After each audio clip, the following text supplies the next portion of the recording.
Austin and Sharington show. I'm Austin. And I'm Sharington. And today we're going to take an in-depth look in history.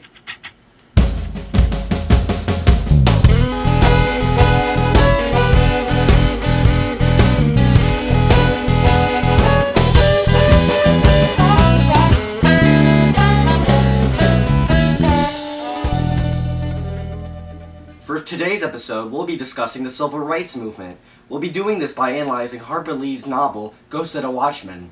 We'll use this book as examples for both nonconformity, racism, and sexism in the 1950s. Throughout history, racism and sexism has been pushed to take power away from different social groups. White and black, rich and poor, men and women, all these are examples of the conflict for power. Oh boy, we're friends. Yeah, good friends. Look at that sign.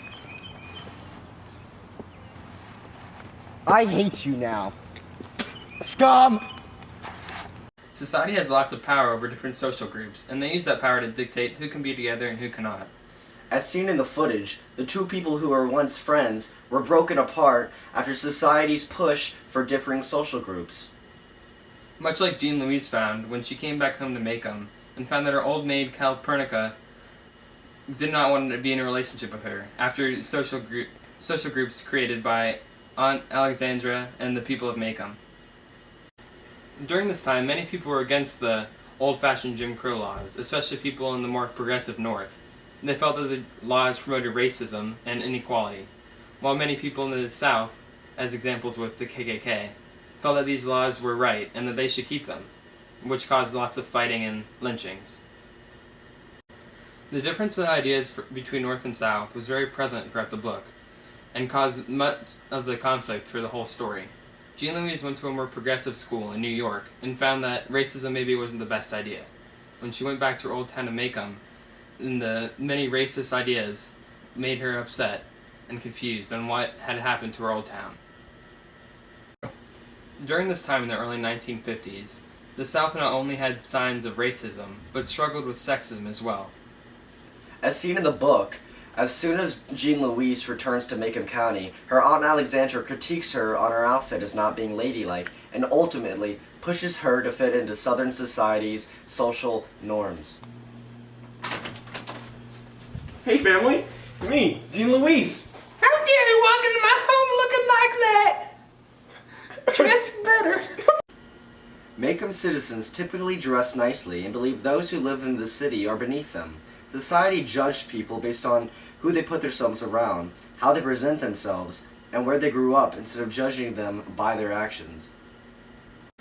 Although women were given the right to vote on August 18, 1920, the struggle for equality for men and women has been prevalent throughout history and even today, with examples such as the wage gap and unequal opportunity for women. That's a good point, Austin.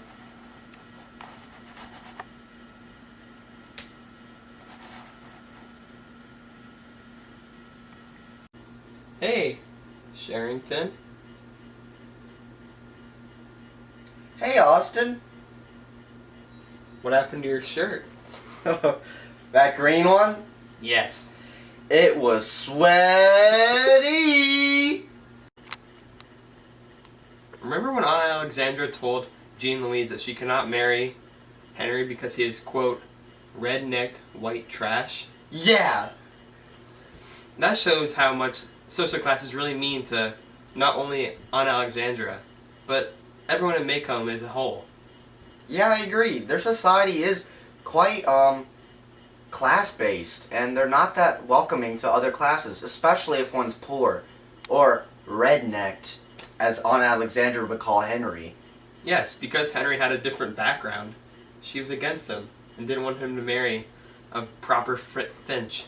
He didn't even have a chance. But Jean Louise, however, wanted to maybe start something with him. But nope. Aunt Alexandra said no. Because of the social classes. Now, Jean, you can't be with Henry anymore. But why? Atticus would love it. Henry is just red-necked white trash. Have you ever gone skinny dipping? No, I have not. But Jean Louise has. Yes, in the book, when Jean Louise went skinny dipping in Finch's Landing, Aunt Alexandra did not like that. Yeah, she found out that Jean Louise and Henry had been skinny dipping at Finch's Landing, and that's not ladylike. Women don't do that.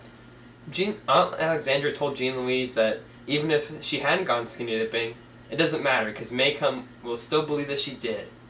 They've been talking about it for weeks. Wow. She didn't have a chance. I guess life in the 1950s was a bit different for women.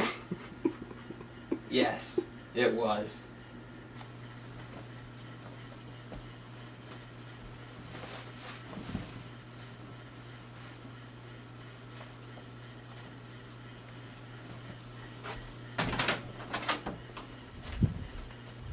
Hello, Jean Louise. Hello, Aunt Alexandra. I heard about what you did in Finch's Landing with Henry. What's the big deal? Skinny dipping is not allowed in this house or in this town. Why? Why do people not like it? Why do people get so upset? Everyone in Maycomb is talking about it. The Finch name is a good name. Don't ever ruin it again. Oh.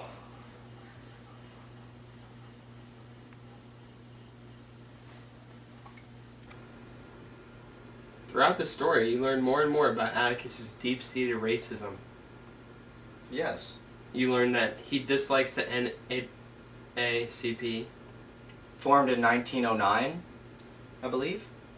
and he's very upset about Brown versus Board of Education, which allowed desegregation. Yeah, it did. He was talking about their ploy for power, which was, of course, his saying that they're taking too much power than they need. Yeah, they did. They did take too much power. Yeah. And also, he had that pamphlet, his racist pamphlet. Do you remember the... Yeah, the Black Plague that Jean Louise found and was very upset about. Yeah. It talks about how, well, the blacks are a plague. And of course, he goes to the council, which was a sect of the KKK. With Yeah. Henry. Henry was there, yes. Which of course upset Jean Louise even more. Throughout the novel, Jean Louise did not conform with Maycomb's views of how blacks and whites should mingle, or not mingle, in their case. Yeah. She did, in fact. She felt that Atticus's and Henry's racism and all of Maycomb's racism was wrong because of her views of progressive views that she got from college in New York. And Yeah, after living in New York, it was different coming back to Maycomb, where everyone held more, I don't know, I guess, conservative views. as well as the fact that in her younger age, Atticus had kind of kept her away from the obvious racism in the town itself. But then, as they got older, Atticus was more willing to show him and himself and her his more racist views. Nonconformity. The dictionary says it's the failure or refusal to conform to prevailing rule or practice. That's powerful, Sharington. Thanks, Austin. Jean Louise has always been a nonconformist throughout her life. And Agreed. She's gone against society's norms. And with race, she doesn't follow the racist practices of Maycomb. With gender roles as a whole, she's not very for marriage, or she's fine with, like, I guess, flaunting her body and when she's swimming. Yeah, she's very comfortable. She goes against Aunt Alexandra's more harsh clothing ideas. And she's overall is a nonconformist and tries to change how society sees itself or acts.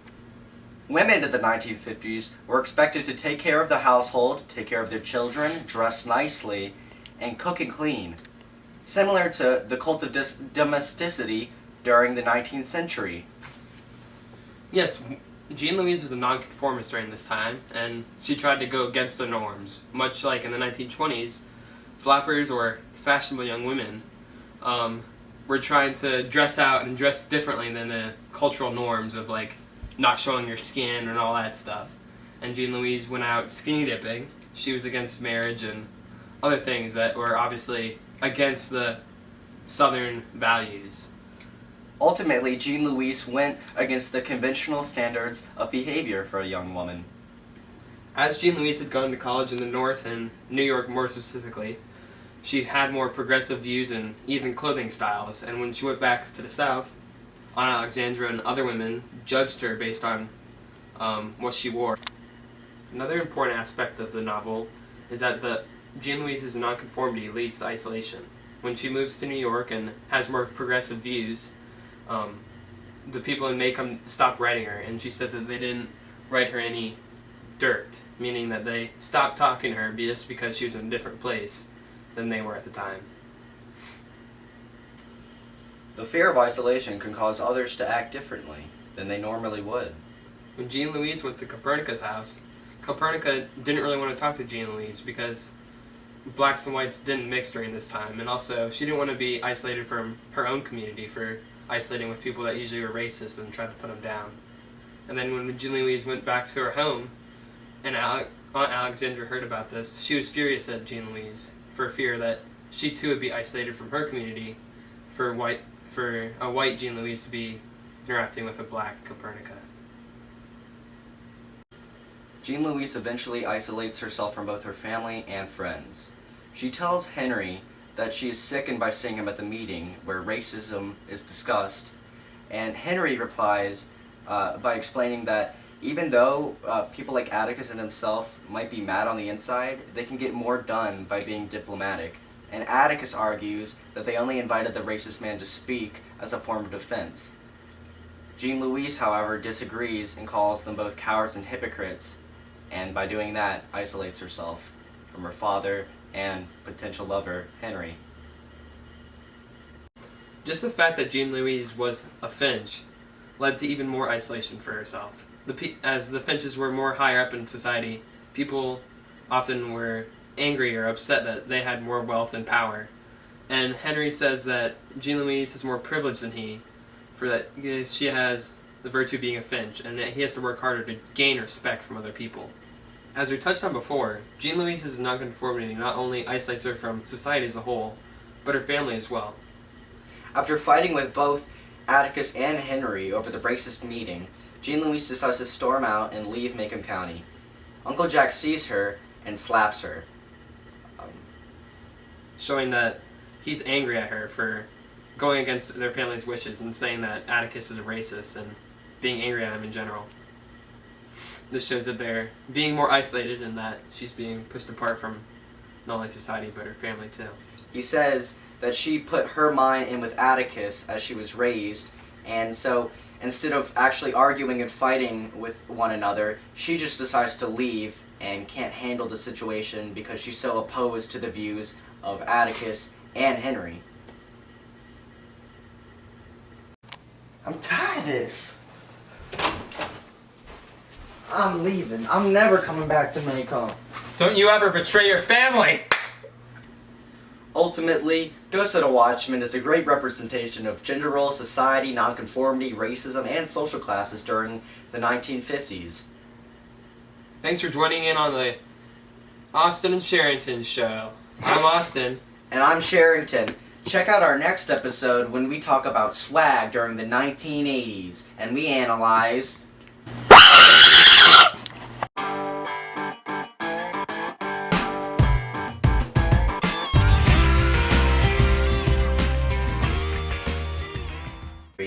And he says that he was only talking to the racist people at the convention only because he was not as privileged as the blink, blah blah, snabba dog, chuka, now snabba dog.